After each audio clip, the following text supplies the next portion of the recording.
Sa kabilang dako, ilan naman pong negosyante sa lungsod ng Maynila sumusuway po dito sa maximum suggested retail price ng imported na bigas na dapat ay nasa 58 pesos per kilo. Samantala, bahagya naman pong tumaas ang presyo ng karne sa ilang mga palengke sa lungsod ng Maynila. Jim Tejano sa balitang yan.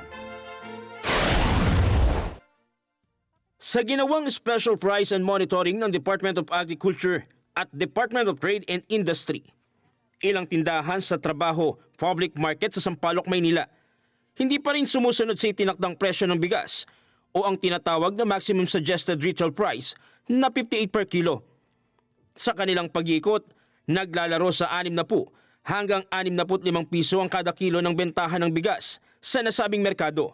Pero, paliwanag ng DA, hindi sila agad papatawan ng karampatang parusa dahil alam ng ahensya na may mga natitira pa silang stocks na kailangang ipaubos muna para mabawi ang puhunan.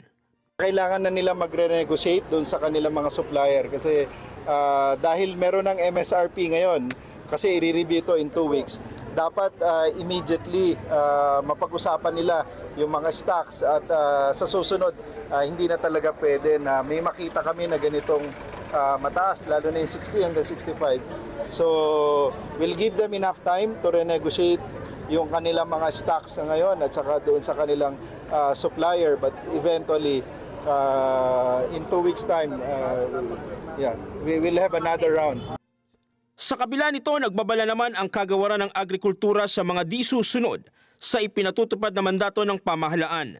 Pagka naglabas po ng guidelines at tayo po ay naglagay ng period for compliance, after po nun, talaga po magiging strict po tayo sa pagpapatupad po ng ating guidelines. Posible namang sa mga susunod na araw, maipatupad na ang food security emergency. Yung food security emergency, ang dalawa yung pakay niya. Una, talagang matulungan na bumaba yung presyo ng bigas. Pangalawa, yung stocks ng NFA mailabas. At itong stocks na to mas mababa. Inaasahan natin na lalabas sa 38 pesos per kilo. So yung volume niya is about malakihan.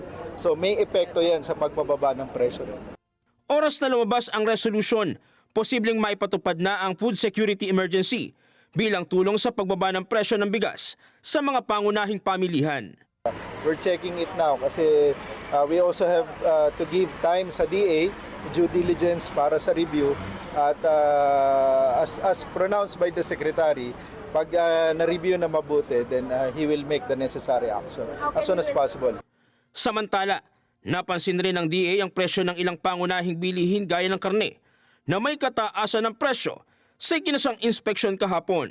Napansin po natin sa meat, medyo mataas po ang presyo nila dito compared with doon sa ibang minomonitor nating mga palengke.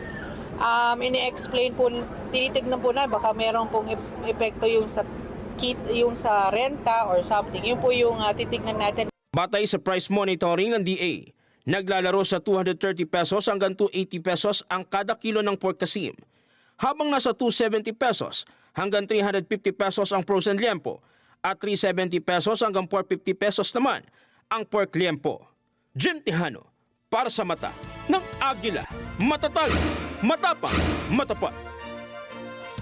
Maraming salamat sa inyo pong pagsubaybay sa Mata ng Agila Primetime. Para malaman ang matatag, matapang at matapat na mga balita, i-follow lamang at mag-subscribe sa @Net25 TV.